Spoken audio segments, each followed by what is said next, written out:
Hello students. और आज हम लोग शुरू करने वाले हैं चैप्टर 6 शहर व्यापारी एवं कारीगर। और ये जो चैप्टर है क्लास 7 हिस्ट्री की चैप्टर है। तो चलिए शुरू करते हैं।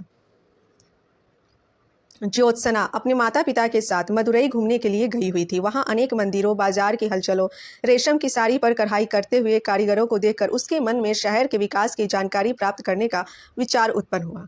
तो इस विचार का समाधान इसी चैप्टर में होने वाला है। चलिए जानते हैं। थोड़ा जूम कर देती हूँ। शहरों के अनेक रूप। पिछले वर्ष आपने प्राचीन भारत के शहरों के बारे में पढ़ा था। आइए इस बार मध्यकालीन शहरों के बारे में जानें। उस समय प्रमुखतः 4 प्रकार के शहर देखने को मिलते हैं। इनमें से कुछ शहर प्रशासन के केंद्र थे, कुछ शहर वाणिज्यिक व्यापारिक गतिविधियों एवं दस्तकारी के लिए मशहूर थे, कुछ दूसरे शहर तीर्थ यात्रा एवं मंदिर नगर के कारण महत्वपूर्ण थे। विदेशी व्यापार के कारण बंदरगाह शहरों का विकास हुआ। कई शहर तो एक साथ ही शहरों के उपरोक्त विभिन्न रूपों का अपने में समाहित किए हुए फल फूल रहे थे। प्रशासनिक नगर। ये नगर मुख्य रूप से शासक वर्ग के सत्ता केंद्र अर्थात राजधानियां थी। इन शहरों में अनेक राजमहल होते थे। इसमें शासक एवं उनके परिवार, अधिकारी, नौकर चाकर, सैनिक रहते थे। राजमहल में सभा कक्ष बने होते थे, जहां से शासक द्वारा अपनी प्रजा एवं अधीनस्थ अधिकारियों के लिए आदेश जारी किया जाता था।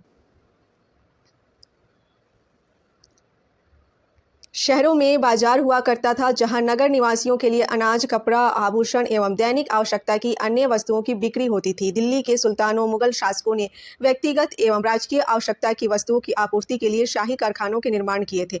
इस प्रकार के शहरों में दक्षिण भारत में कांचीपुरम, मदुरई, तंजावुर तथा उत्तरी भारत में दिल्ली, आगरा, लाहौर आदि शहरों का नाम लिया जा सकता है। दक्षिण भारत में शासक, व्यापारियों एवं धनाढ़ लोगों के द्वारा देवी देवताओं के प्रति अपनी श्रद्धा, आस्था एवं भक्ति भाव को प्रकट करने के लिए मंदिर बनाया जाता था एवं ग्राम दान दिया जाता था। फलस्वरूप मंदिरों के पास अपार धन संपत्ति जमा हो गया था। मंदिरों के कर्ता धर्ता ने मंदिरों के धन के व्यापारियों को ऋण देने में लगाया। इस प्रकार इन पवित्र केंद्रों ने क्षेत्र विशेष के वाणिज्य व्यापार को प्रोत्साहित करने में कड़ी के रूप में काम किया, क्योंकि उस समय मंदिर ही बहुमूल्य वस्तुओं के सबसे बड़े उपभोक्ता थे। धीरे धीरे बड़ी संख्या में शिल्पकार एवं व्यापारी मंदिरों की जरूरतों को पूरा करने के लिए मंदिर के निकट बसते गए। दक्षिण भारत में 8वीं से 12वीं शताब्दी के बीच कांचीपुरम, तिरुपति आदि मंदिर नगरों का विकास इसी तरह से हुआ। ठीक है, चलिए। भक्ति आंदोलन के विस्तार के कारण तीर्थ स्थलों का महत्व बढ़ा। धार्मिक आस्था के पवित्र स्थलों में विभिन्न क्षेत्रों से लोग पूजा पाठ एवं दर्शन के लिए आया करते थे। मथुरा, काशी, वृंदावन, अजमेर, माउंट आबू, सोमनाथ आदि शहर तीर्थ स्थल के रूप में प्रसिद्ध है। वाणिज्यिक नगरों के बारे में अब हम जानेंगे। ठीक है, चलिए। कुछ ग्रामीण बस्तियां जो अपने खास एवं उत्पादित वस्तुओं के लिए व्यापार के प्रमुख केंद्र के रूप में उभरी, वे धीरे धीरे शहरी विकास के केंद्र बन गए। इनका विकास व्यापार बाजार के केंद्र के रूप में हुआ। कुछ शहर खास वस्तुओं के व्यापार के लिए विशेष बाजार समझ जाते थे, क्योंकि इनका उत्पादन स्थानीय स्तर पर होता था। उदाहरण स्वरूप बुरहानपुर कपास, अहमदाबाद कपड़ा, बयाना नील, कांचीपुरम सूती कपड़ा, कैम्बे रत्न बाजार आदि। सब आप लोग नोट डाउन करते जाना। आई होप कि आप सभी नोट्स बना रहे हैं मेरे वीडियो से, और ये काफ़ी इंपॉर्टेंट भी है नोट्स बनाना आपके एग्जाम के लिए। और अब तो प्री मेंस होने ही वाला है, 99% चांस तो यही है। ठीक है, तो डराया नहीं जा रहा है, फैक्ट पे बात कीजिए।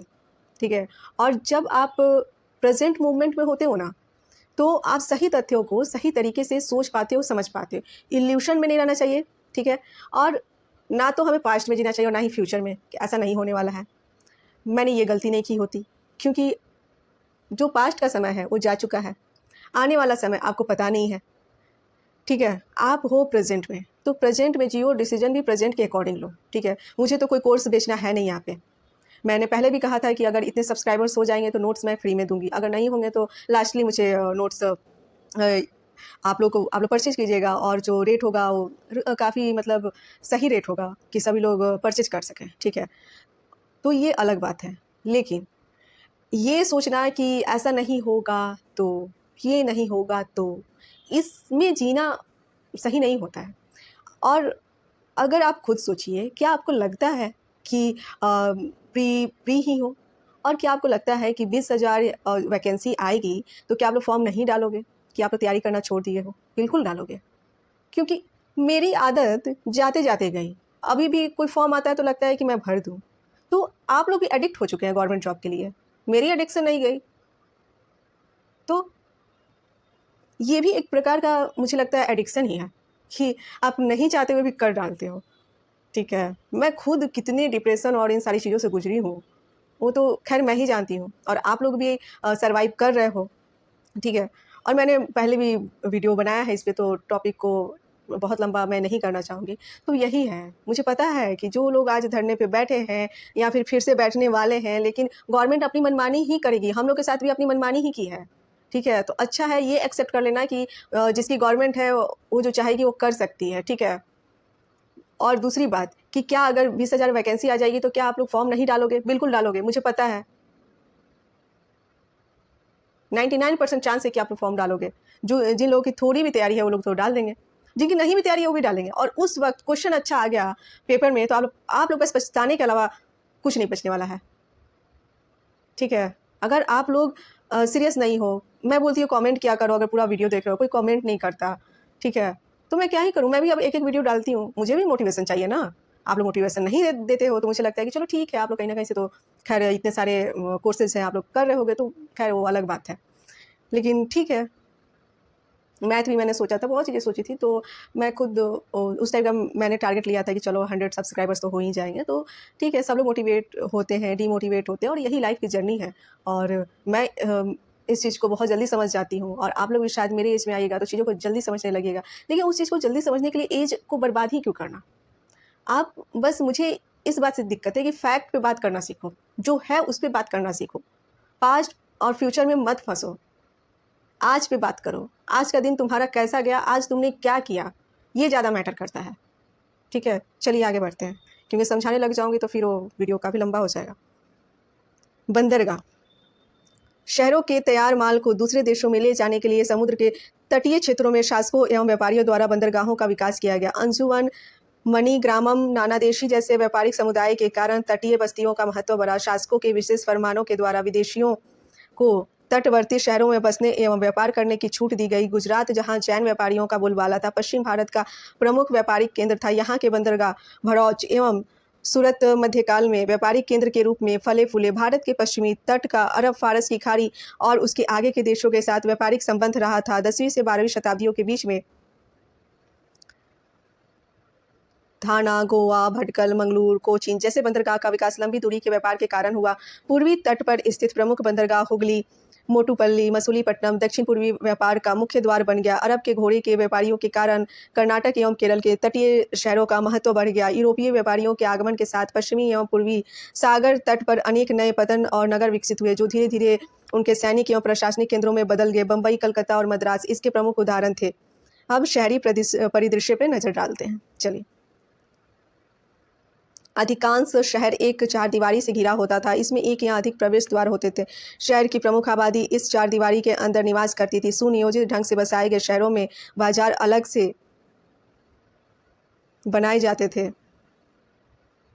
कई बाजार किसी खास वस्तु के व्यापार के लिए विशिष्ट रूप से जाने जाते थे। शहर कई मोहल्ले में बटे होते थे। अधिकतर मोहल्ले किसी खास जाति या उत्पादक समुदाय के नाम से जाने जाते थे। उदाहरण के लिए कुंजरी मोहल्ला सब्जी बेचने वाले, मोचीबाड़ा जूता बनाने वाले, मोहल्ला जरगरान सुनार, कूचा रंगरेज कपड़े रंगने वाले। शहरों में विभिन्न जाति, धर्म, व्यवसाय के लोग रहते थे। शासक, अमीर एवं व्यापारी शहरों के सबसे धनी लोग थे। शहर के अधिकतर लोग मध्यम वर्ग के थे। इस वर्ग में छोटे मनसबदार, कर्मचारी, दुकानदार, साहूकार, चिकित्सक, चित्रकार, संगीतकार, सुलेखक, पांडुलिपि की मूल प्रति लिखने वाला शामिल थे। धार्मिक कार्यों से जुड़े लोग, पंडित, उलेमा, सूफी संत आदि शहरों के निवासी थे।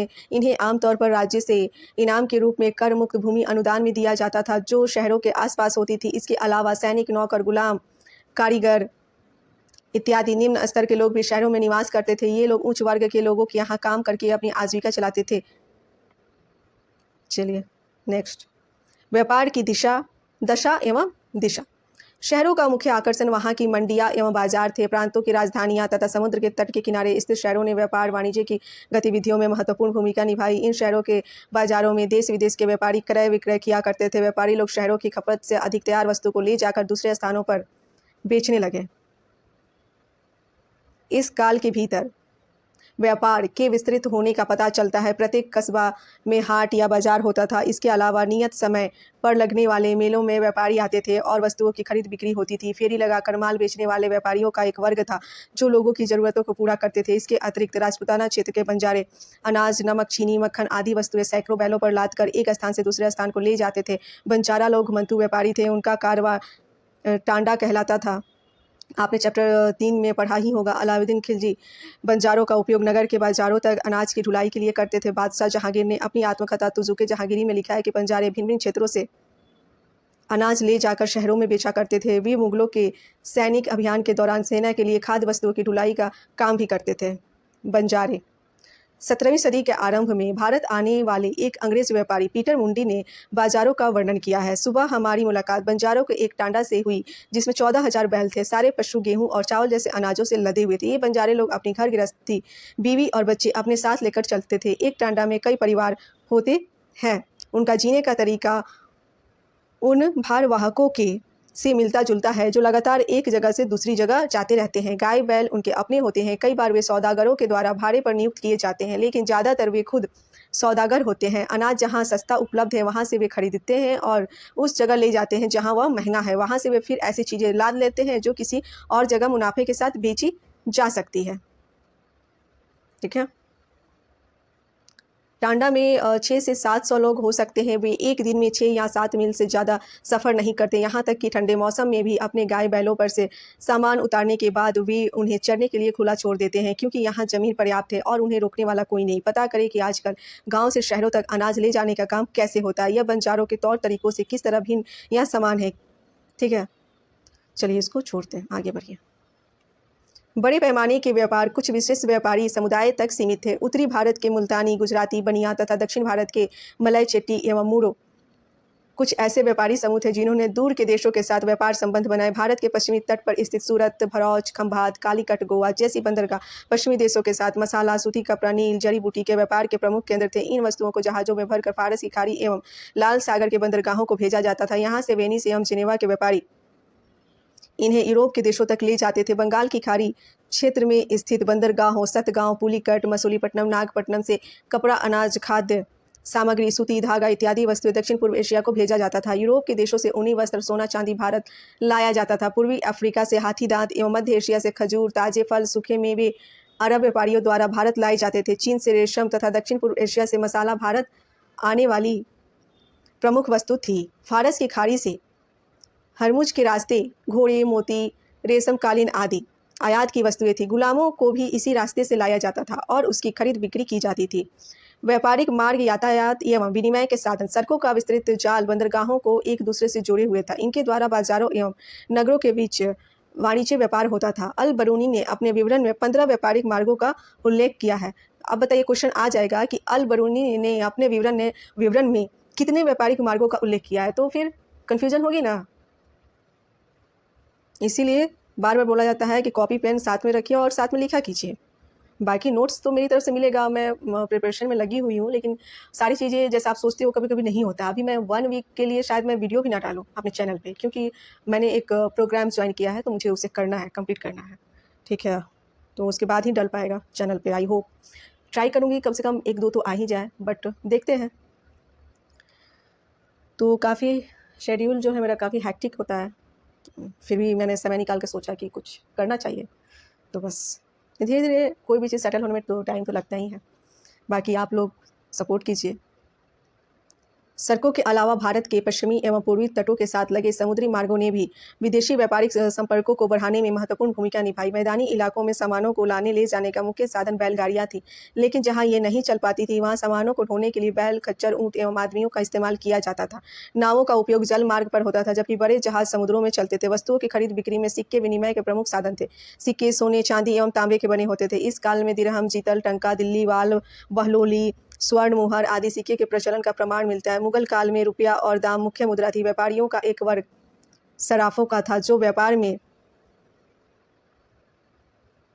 महत्वपूर्ण भूमिका अदा करते थे। सर्राफ सिक्के की धातुगत शुद्धता और वजन की जांच तथा धातु मुद्रा की विनियमित दर निर्धारित करते थे। वे बैंकर के रूप में लोगों के पैसे का लेन देन भी करते थे और हुंडियाँ भी जमा करते थे।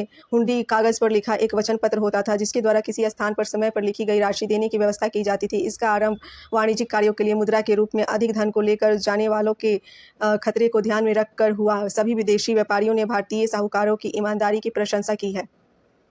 व्यापारियों का संगठन। व्यापारी समुदाय ने अपने हितों की रक्षा के लिए व्यापारिक संघ बनाए। दक्षिण भारत में कई व्यापारिक संघों का उदय हुआ। अभिलेखों में इन संगठनों को समाया कहा गया है। क्वेश्चन आ जाएगा, समाया किसे कहते हैं, किसे कहा जाता है या किसे कहा गया था? क्या कीजिएगा, आंसर क्या लगाइएगा? इसका आशय है सदस्यों के बीच सहमति से पैदा हुआ संगठन। प्रत्येक व्यापार संघ की एक सभा होती थी। संघ आमतौर पर एक प्रमुख के अधीन काम करती थी जिसका चुनाव संघ के सदस्य करते थे। संघ अपनी सदस्यता और कार्य करने के तरीकों के लिए स्वयं नियम कानून बनाती थी। यदि सदस्य संघ के नियमों को तोड़ते थे तो वह सदस्यों को सजा दे सकता था या उनको निकाल सकता था। संघ के प्रमुख अपने व्यापारी सदस्यों के प्रतिनिधि के रूप में राजा से मिलकर बाजार में बिकने वाली वस्तुओं पर लगने वाली चुंगी अथवा कर को तय करने का काम करता था। वे वस्तुओं के दाम भी तय करते थे। दक्षिण भारत में 2 महत्वपूर्ण व्यापार संघ थे, नानादेशी एवं मणिग्रामम। इनका व्यापार चीन, श्रीलंका और दक्षिण पूर्वी एशिया तक फैला हुआ था। नगरों के कारीगर। मध्य युगीन शहरों में कारीगर अपने व्यवसाय को बरकरार रखे हुए थे। अधिकांश व्यवसाय स्थानीय रूप में थे जो पीढ़ी दर पीढ़ी हस्तांतरित किए जाते रहे थे। कई शहर अपने विशिष्ट उत्पादों के लिए मशहूर थे। इसके अतिरिक्त राजकीय कारखाने भी थे जो दिल्ली के सुल्तानों एवं मुगल बादशाहों के द्वारा स्थापित किए गए थे। इन कारखानों में शासक एवं उनके परिवार तथा राज्य की आवश्यकता की वस्तुएं बनाई जाती थी। 17वीं शताब्दी में फ्रांसीसी यात्री बर्नियर मुगल राजधानी दिल्ली आया था और उसने कारखानों में काम होते देखा। वह लिखता है कि गढ़ी के भीतर अनेक स्थानों पर बड़े बड़े कमरे देखे जा सकते हैं जिन्हें कारखाने या कारीगरों की कर्मशालाएं कहा जाता है। किसी एक कमरे में एक उस्ताद की निगरानी में कारीगर कशीदाकारी करने में लगे रहते हैं। दूसरे कमरे में स्वर्णकार, तीसरे में चित्रकार, चौथे में लाख की पालिश करने वाले, पाँचवें में जरी, दर्जी, मोची, छठे में रेशम बनाने वाला और कलावत का काम करने वाला, अर्थात ऐसी बारीक मलमल बनाने वाले जिन पर खूबसूरत कढ़ाई की जाती है। कारीगर हर रोज़ सुबह अपनी अपनी कर्मशालों में आते हैं और सारा दिन वहाँ काम करते हैं। शाम को अपने घर लौट जाते हैं। कशीवा करने वाला अपने बेटे को कशीदाकार, स्वर्णकार अपने बेटे को स्वर्णकार और शहर का हकीम अपने बेटे को हकीम होने का प्रशिक्षण देता है। कोई भी अपने धंधे या व्यवसाय से बाहर विवाह संबंध स्थापित नहीं करता है। इस प्रथा का पालन करने में हिंदू और मुसलमान दोनों ही समान रूप से कट्टर हैं। बर्नियर द्वारा वर्णित मुगल कारखानों में करने वाले कारीगर की सूची बनाए। और ये तो चलिए आप लोगों का काम नहीं है, वैसे सूची बनाओगे तो एग्ज़ाम का काम आसान हो जाएगा, ठीक है, ऐसा नहीं है। भारत में वस्त्र निर्माण प्राचीन काल से ही एक प्रमुख व्यवसाय था। ढाका का मलमल सारे संसार में अपनी बारीकी के लिए प्रसिद्ध था। दक्षिण भारत में कांचीपुरम एवं मसूलीपट्टनम सूती वस्त्र निर्माण के मुख्य केंद्र थे। खंभात के रेशमी कपड़े की मांग इतनी अधिक थी कि अलाउद्दीन खिलजी को उसकी बिक्री नियंत्रित करनी पड़ी थी। कश्मीर ऊनी शाल के लिए विख्यात था। बर्तनों पर सोने चांदी के सुंदर जराऊ कार्य के लिए बीदर प्रसिद्ध था। बीदर किस चीज़ के लिए प्रसिद्ध था बताना? पांचाल समुदाय जिसमें सुनार, कसेरे, लोहार, राजमिस्त्री, बढ़ई शामिल थे। मंदिरों, राज महलों, भवनों के निर्माण में अपनी महत्वपूर्ण भूमिका अदा करते थे। कांसे की बनी चोलकालीन मूर्तियां कारीगर का उत्कृष्ट नमूना है। चोल कांस्य मूर्तियां लुप्त मोम विधि से बनाई जाती थी। लुप्त मोम तकनीक, इस तकनीक के अंतर्गत मोम की एक मूर्ति बनाई जाती है। इसके ऊपर मिट्टी की परत चढ़ाई जाती है। इसके बाद इसे सूखने के लिए छोड़ दिया जाता है। सूखने के बाद इसे गर्म किया जाता है जिससे मोम जो है पिघल जाता है और सांचा रह जाता है। सांचे में पिघली हुई धातु भर दिया जाता है। धातु ठंडी होकर जब ठोस हो जाती है तो मिट्टी को सावधानी से हटा दिया जाता है, ठीक है, और उसमें से निकली मूर्ति को पॉलिश कर चमका दिया जाता है, ठीक है। तो आप लोग को ये तकनीक समझ में आ गई? क्या आप लोग इसका प्रयोग करने वाले हो घर पे? चलिए, यूरोप के देश व्यापारिक उद्देश्य से भारत के मसालों एवं कपड़ों की तलाश में लगे हुए थे। 1498 में पुर्तगाल के निवासी वास्को डी गामा आशा अंतरिप की यात्रा करते हुए कालीकट पहुंचा। पुर्तगाल भारत में व्यापारिक पैठ जमाने वाला पहला यूरोपीय देश था। पुर्तगाल ने अपने मजबूत एवं श्रेष्ठ जहाजी शक्ति का इस्तेमाल कर हिंद महासागर से लाल सागर के समुद्री मार्ग पर एक अधिकार जमा लिया। पुर्तगाली व्यापारियों ने भारत के तटीय क्षेत्रों गोवा, कालीकट, कोचीन, हुगली मैलापुर में 9 सैनिक अड्डे स्थापित किए। काली मिर्च, नील, शोरा, सूती कपड़े, घोड़े उनके व्यापार की मुख्य वस्तु थी। उन्होंने अपने व्यापारिक एकाधिकार को बनाए रखने के लिए कार्ड्स जारी करने की व्यवस्था आरंभ की। यह एशियाई समुद्र में जहाज़ों के आने जाने के लिए एक प्रकार का आज्ञा पत्र था। इसके ना होने पर माल लूटकर जहाज़ को जब्त कर लिया जाता था। आज्ञा पत्र देने के बदले एक निश्चित धनराशि ली जाती थी। 17वीं शताब्दी में यूरोप के अन्य देश इंग्लैंड, हॉलैंड, डच एवं फ्रांस के व्यापारियों ने भारत के साथ व्यापार करने के लिए ईस्ट इंडिया कंपनी बनाई। इन यूरोपीय कंपनियों ने व्यापार की सुविधा के लिए भारत के विभिन्न शहरों एवं तटीय इलाकों में कोठियां की स्थापना की। व्यापारिक कोठियों की स्थापना के लिए उन्हें भारतीय शासकों की अनुमति लेनी पड़ती थी। यूरोपीय कंपनियों के व्यापार के प्रसार से पुर्तगालियों के व्यापारी क्रियाकलाप कम होने लगे। यूरोपीय कंपनियां अपने व्यापारिक स्वार्थ के लिए आपस में संघर्ष करने लगी। उन्हें भारतीय शासकों या व्यापारियों से भी मुकाबला करना पड़ता था। अंततः इस संघर्ष में अंग्रेजी ईस्ट इंडिया कंपनी सफल रही और भारत में सर्वाधिक सफल राजनीतिक एवं वाणिज्यिक शक्ति के रूप में उभर कर सामने आई। यूरोपीय व्यापारियों के आगमन के बाद यूरोप के देशों में भारतीय सूती कपड़े की मांग में तेजी आई। अधिक से अधिक लोगों ने वस्त्र निर्माण से संबंधित कार्य, कताई, बुनाई, धुलाई आदि व्यवसाय को अपना लिया। लेकिन इस काल में दस्तकारों की स्वतंत्रता घटने लगी। यूरोपीय कंपनियां भारत के दस्तकारों को अग्रिम राशि देती थी तथा उनसे उन्हीं वस्तुओं का उत्पादन करवाती थी जिनकी मांग यूरोप के देशों में अधिक थी। इस कार्य में भारतीय व्यापारी यूरोपीय कंपनियों के एजेंट के रूप में काम करते थे। इसे दादनी व्यवस्था कहते थे। अब क्वेश्चन आ जाएगा, दादनी व्यवस्था किसे कहते हैं? तो फिर क्या करोगे? कुछ पॉइंट्स हैं, ठीक है। मैंने भी जब एनसीईआरटी को पढ़ा, ठीक है, और फिर इस बुक को जब मैंने पढ़ा था तो बहुत सी चीज़ें निकल के आई कि जो एनसीईआरटी में नहीं दिया हुआ है। इसीलिए अगर आपको लगता है कि हम तो एनसीईआरटी पढ़ लेंगे, नहीं, ऐसी गलतफहमी पालना भी मत। अब तो सीट भी कम हो गई है, ठीक है बच्चों। मैंने कहा ना, गलतफहमी में नहीं जीने का। शहरों के बदले स्वरूप। अंग्रेजी ईस्ट इंडिया कंपनी ने अपनी व्यापारिक गतिविधियों को संचालित करने के लिए कलकत्ता, मद्रास, बम्बई में कोठियों का निर्माण किया। यहाँ आयात निर्यात किए जाने वाली वस्तुओं को रखा जाता था। कोठियों में कंपनी के दफ्तर एवं कर्मचारियों के लिए आवास भी बने होते थे। सुरक्षा के लिए कोठियों की घेराबंदी की जाती थी। किले बंद कोठियों के बाहर भारतीय व्यापारियों, दस्तकारों एवं शिल्पकारों को बसाया गया जो कंपनी के लिए व्यापारिक वस्तु का उत्पादन करते थे। इस प्रकार 18वीं शताब्दी में कलकत्ता, मद्रास, बम्बई बड़े शहरी केंद्र के रूप में उभरे जो आज भारत के प्रमुख महानगर हैं। आइए अब पटना की पृष्ठभूमि पे नज़र डालते हैं, ठीक है। वर्तमान पटना का इतिहास। खैर, वर्तमान जो पटना का जो इतिहास है ना, बहुत बुरी हालात में है। मतलब लड़कियां तो बिल्कुल सेफ़ नहीं है भाई यहाँ पे। सच में बहुत दुख होता है। ऐसी चीज़ें जब होती हैं, आपकी सेफ्टी पे बनाती है तो खैर चलिए, वर्तमान पटना की बात पे मुझे कुछ याद आया कि अभी क्या हाल है पटना के। तो पटना के हाल बिल्कुल भी अच्छे नहीं है। वर्तमान पटना का इतिहास प्राचीन पाटलिपुत्र से जुड़ा है। व्यापारिक महत्व के कारण पट्टन यानी कि शहर या नगर से पटना शब्द का प्रयोग किया जाने लगा। मध्यकाल में पटना अजीमाबाद नाम से भी काफ़ी प्रचलित रहा। अन्य मध्यकालीन नगरों के समान पटना दीवारों से घिरा था जिसमें कई छोटे छोटे दरवाजे लगे थे। पटना सिटी में पश्चिमी एवं पूर्वी दरवाज़ा आज भी देखा जा सकता है। भाई पटना सिटी तो क्या ही बताया जाए। अभी क्या हाल होगा तो मुझे तो नहीं पता। मैं तो 4-5 साल पहले नहीं, 10 साल पहले मैं वहाँ गई थी पटना सिटी। दोपहर का टाइम था, यानी मतलब कि इतनी ट्रैफिक थी कि हमारी दम घुटने लगी थी। सच में बहुत ज़्यादा परेशानी हुई थी।